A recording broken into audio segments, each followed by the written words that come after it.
علیکم ناظرین، آج 23 مارچ ہے اور 23 مارچ کا دن پاکستان کی تاریخ میں بہت اہمیت کا حامل دن ہے، کیونکہ آج سے ٹھیک 80 سال پہلے یعنی 23 مارچ 1940 کو پاکستان کے بنانے کا فیصلہ کیا گیا تھا۔ پاکستان کے لیے قرارداد پیش کی گئی تھی، اور یہ کہاں پیش ہوئی تھی؟ ناظرین، اس وقت پاکستان اور ہندوستان ایک ہی ملک تھا جس کو ہندوستان کہا جاتا تھا، اور یہاں پر انگریز قابض تھا۔ تو مسلمان اور ہندو دونوں ہی انگریز سے آزادی حاصل کر رہے تھے، اور دونوں کی جد و جہد کا مقصد آزادی حاصل کرنا تھا۔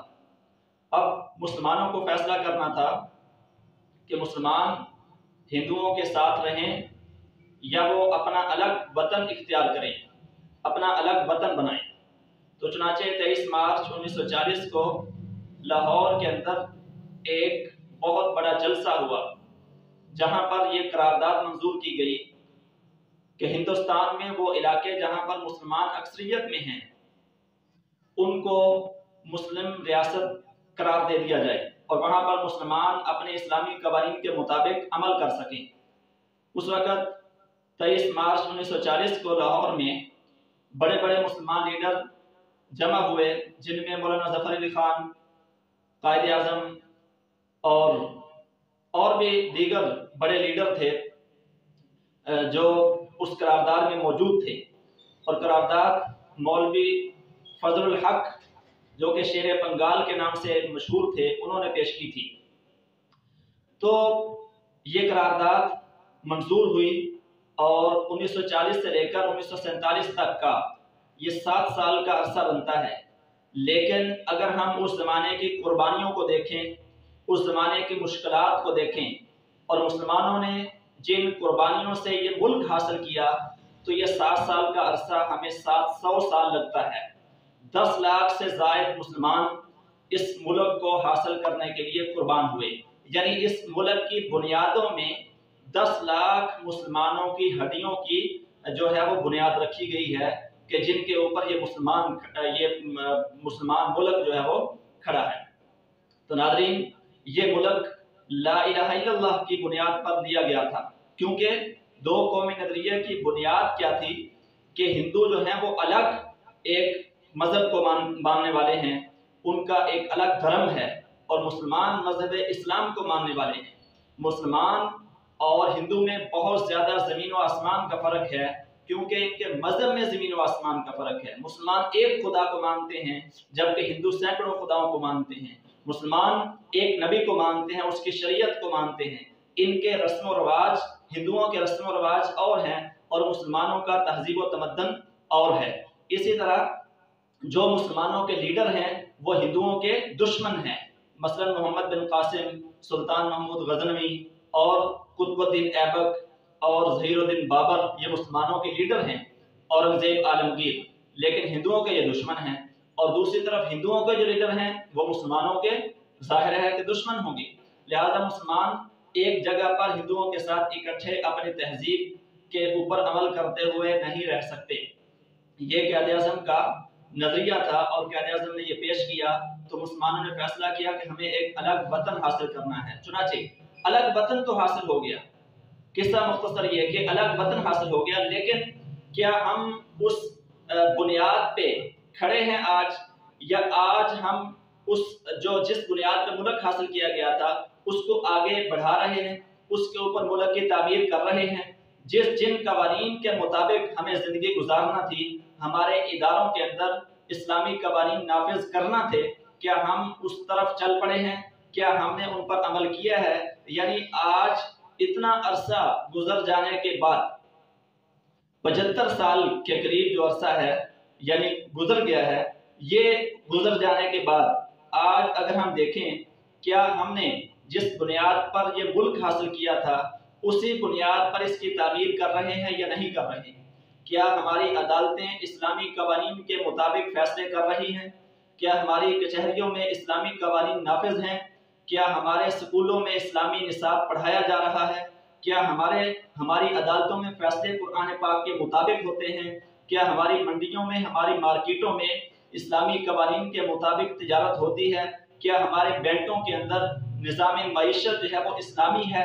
क्या हमारी पार्लियामेंट में इस्लामी कवानीन के ऊपर बहस होती है?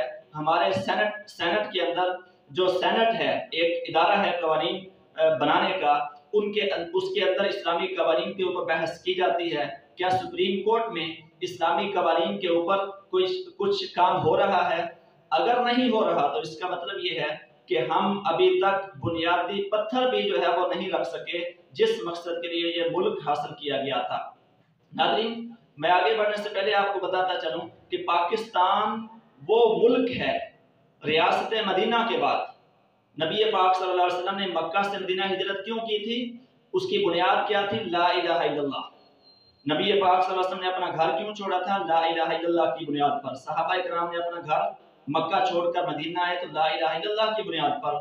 यहाँ भी जो लोग हिंदुस्तान छोड़कर पाकिस्तान में आए तो ला इलाहा इल्लल्लाह की बुनियाद पर आए थे। तो चुनाचे हमें ला इलाहा इल्लल्लाह की बुनियाद को कायम रखना है। अगर ला इलाहा इल्लल्लाह की बुनियाद कायम नहीं है तो इसका मतलब यह है कि मुल्क का जो बनाने का बुनियादी मकसद है वही बाकी नहीं रहा। तो नाज़रीन, ये तमाम चीज़ें जो मैंने गिनवाई हैं जहां पर हमें इस्लामी कवानीन नाफिज करने थे, क्या आज मिलावट वाली चीज़ें फरोख्त नहीं हो रही? एक तरफ आप देखें कि एक जो है वो आटा वो 2800 रुपये मन बिक रहा है और दूसरा जो है वो 1600 रुपये मन बिक रहा है। तो आप अंदाजा लगाएं कि दोनों की वैल्यू एक जैसी होगी।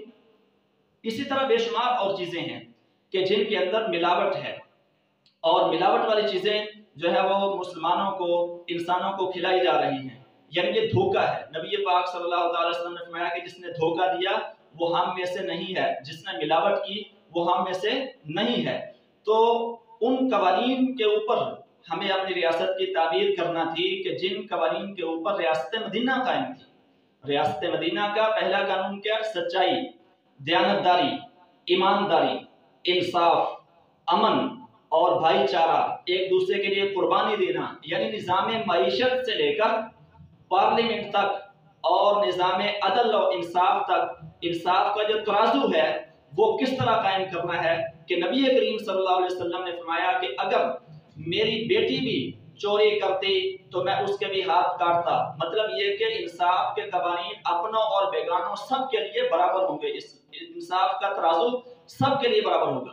तो नाज़रीन, इस तरफ तो हम देख रहे हैं कि हम बजाय इसके कि अपनी कमजोरी को कबूल करें, अपनी नाकामी को कबूल करें, उसका एतराफ़ करें और उसको ठीक करने की कोशिश करें कि अब तक हम नाकाम रहे, अब हम सफ़र शुरू करते हैं, अपना मुहासबा करें कि हम नाकाम रहे, अब हम कवानीन बनाएंगे, हम निज़ाम मईशत को इस्लाम के मुताबिक लाएंगे, हम अदल और इंसाफ के जो तकाज़े हैं उनको इस्लाम के मुताबिक पूरे करेंगे, इंसाफ के तराजू को इस्लाम के मुताबिक हम लेकर चलेंगे और इंसाफ के तकाज़े हम पूरे करेंगे।